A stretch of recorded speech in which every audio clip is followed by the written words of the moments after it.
ایک واقعہ آپ کے سامنے بیان کرتا ہوں۔ حضرت ابو ذر غفاری رضی اللہ تعالی عنہ بڑے صحابہ میں سے، نبی پاک صلی اللہ علیہ وسلم نے جس وقت ہجرت کی ہے مکہ مکرمہ سے مدینہ طیبہ تشریف لے کے، تو وہاں بھی سب سے پہلے جن کے مکان میں ٹھہرے ہیں وہ حضرت ابو ذر غفاری رضی اللہ عنہ کا ہی یعنی مکان تھا۔ تبوک کا سفر ہے، پیدل سفر ہے، کچھ سواری ہیں، کچھ پیدل جا رہے ہیں، تو کچھ حضرات سفر میں جاتے ہوئے بچھڑ گئے۔ ان میں ایک حضرت ابو ذر غفاری رضی اللہ تعالیٰ عنہ بھی تھے۔ نبی پاک صلی اللہ علیہ وسلم سے بتایا گیا ان کو کہ یا رسول اللہ کچھ صحابہ بچھڑ گئے قافلے سے، ان میں سے ابو ذر غفاری بھی ہے۔ نبی پاک صلی اللہ علیہ وسلم نے فرمایا کہ اللہ انشاءاللہ ملا دے گا۔ اتنی بات کہ یہ سفر چل رہا تھا تو تھوڑی دیر کے بعد دیکھا ایک دور سے بڑی تیزی سے اس کے ساتھ کوئی سواری آ رہی ہے، یعنی گھوڑا آ رہا ہے جس کی وجہ سے گرد و غبار اڑ رہی ہے۔ صحابہ نے آگے بڑھ کے دیکھا تو آگے نبی پاک صلی اللہ علیہ وسلم کو بتایا یا رسول اللہ حضرت ابو ذر غفاری رضی اللہ تعالیٰ عنہ تشریف لا رہے ہیں۔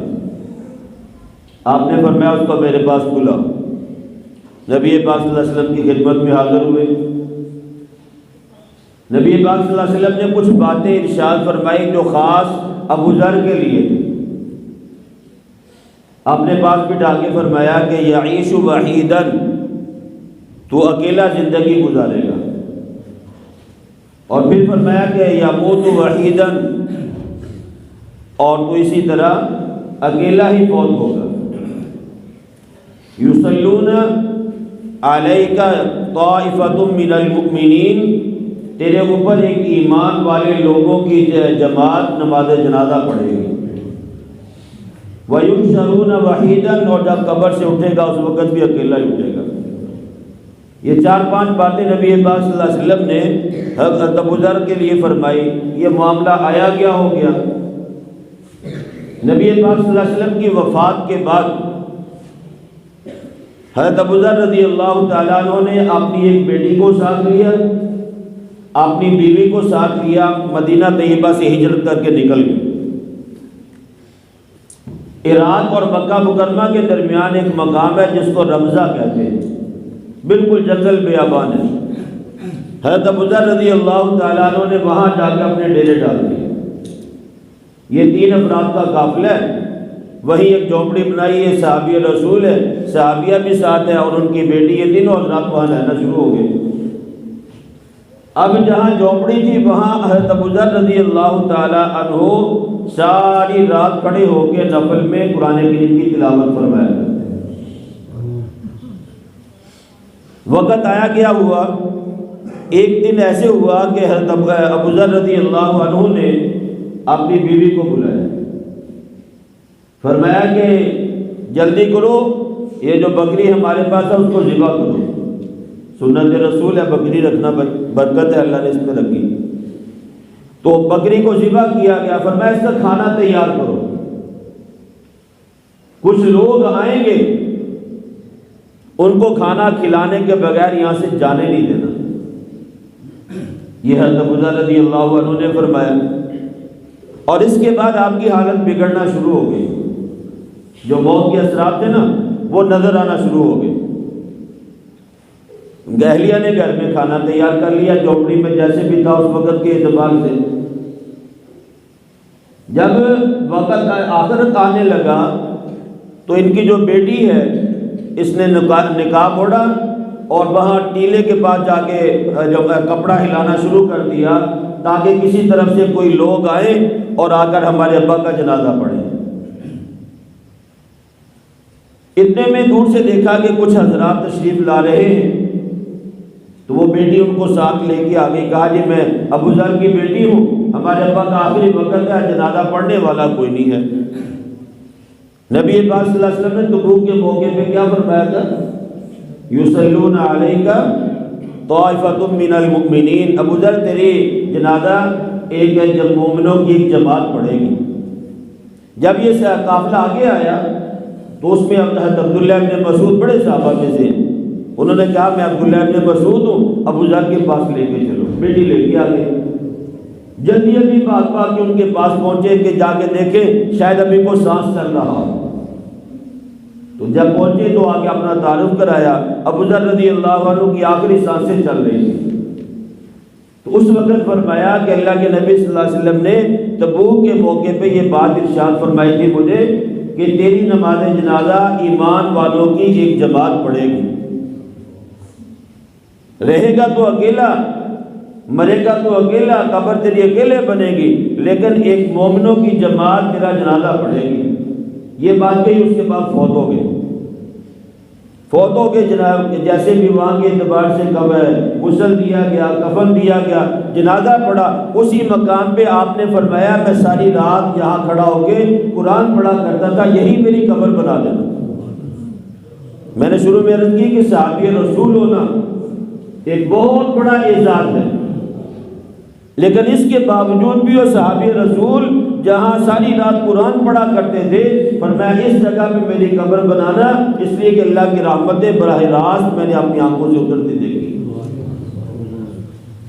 یہ فوت ہو گئے، صحابہ نے جنازہ پڑھا، دفن کر دیا۔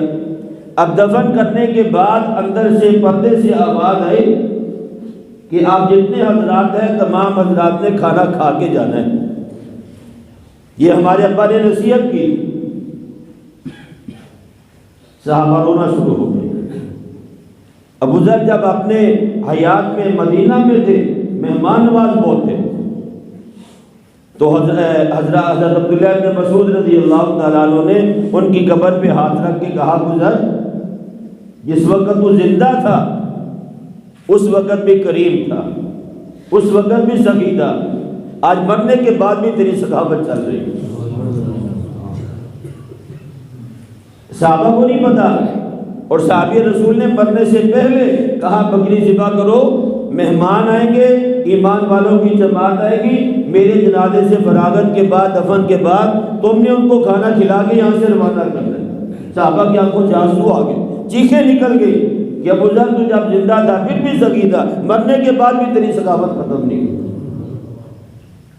تو حضرت ابو ذر رضی اللہ تعالیٰ عنہ کو وہیں پہ دفن کیا گیا، اور صحابہ نے وہاں ابو ذر رضی اللہ عنہ کی قبر پہ کھڑے ہو کے ایک بات کہی کہ ابو ذر کو تو چلا گیا، لیکن تو نے ہمیں ایک خوشخبری دی ہے۔ ہر صحابی کو اپنے ایمان کی بڑی فکر تھی، منافق بھی تھے بیچ میں، مشرک بھی تھے، بظاہر کلمہ پڑھتے اندر ایمان نہیں تھا، ایسے لوگ بھی بہت تھے۔ تو فرمایا کہ صحابہ نے کہ ہم اللہ کی ذات کا شکر ادا کرتے ہیں، اے ابو ذر تیرے کہنے کی وجہ سے جو نبوت نے تجھے کہا تھا کہ ایمان والوں کی ایک جماعت تیرا جنازہ پڑھے گی، ہمیں یہ بات اس بات کا یقین ہو گیا کہ اب جتنی بھی جماعت ہے سارے پکے ایمان والے۔ یصلون علیک طائفۃ من المؤمنین، تیرے اوپر جنازہ ایمان والوں کی ایک جماعت پڑھے گی۔ صحابہ کہتے ہیں ہم نے اللہ کا شکر ادا کیا کہ ہمیں ایمان پہ خاتمے کی گارنٹی نبوت کی زبان سے ملی۔ ایمان بھائی اتنا قیمتی ہے، بات کرتے ہوئے پہلے سوچا کریں، ٹھیک ہے بھائی؟ جب بھی کوئی بات ہو، یہ قرآن کریم آپ کے علاقے میں پڑھا جا رہا ہے، مدرسے میں پڑھتے ہیں یا مسجد میں بھی بچے پڑھتے ہیں، یہ چونٹی کی رفتار سے بچہ چلتا ہے۔ ایک بچہ جب شروع میں آتا ہے ہمارے پاس پڑھنے کے لیے، یقین جانے اسے کوئی الف با بھی نہیں آتا، اسے پہچان ہی نہیں ہوتی۔ اور میں کئی دفعہ بچے پہ دیکھ کے نا اس کے والدین کو کہا کرتا ہوں کہ یہ ابھی تو یہ بچہ ہے نا، اسے کچھ نہیں پتا، کل کو یہ کہے گا مجھے کس نے پڑھایا تھا۔ جب مکمل پڑھ لے گا نا تو یہ اس کو پتہ ہی نہیں ہوگا کہ ایک وہ بھی وقت تھا جب مجھے الف با کا بھی نہیں پتا تھا، اور آج کیا ہے مسلم پہ کھڑا ہو کے پورا قرآن سنا دیا۔ تو یہ آپ کے علاقے میں ہمارے لیے، آپ کے لیے، پورے علاقے کے لیے اللہ تعالیٰ کی ایک خصوصی رحمت ہے، اور یہ رحمت ہمیں آنکھوں سے نظر نہیں آتی۔ دنیا کی منفعت، دنیا کا منافع پہ نظر آتا ہے، لیکن آخرت کی جو تیاری، قبر میں کام آنے والی چیزیں ہمیں دنیا میں نظر نہیں آتی، اس لیے ہمیں قدر و قیمت بھی نہیں ہے۔ لیکن بہرحال بھائی یہ اللہ تعالیٰ کی ایک بہت بڑی کیا ہے نعمت ہے آپ حضرات پہ، ہمارے اوپر بھی، ان بچوں کے اوپر بھی۔ یہ قرآن پڑھتے بچوں کی وجہ سے اللہ تبارک و تعالیٰ آیا ہوا عذاب کیا کر لیتے ہیں بھائی؟ ڈال دیتے ہیں، واپس لے جاتے ہیں بچوں کے قرآن پڑھنے کی وجہ سے۔ یہ ہمارے محسن ہے، یہ کون ہے بھائی؟ ہمارے محسن ہے۔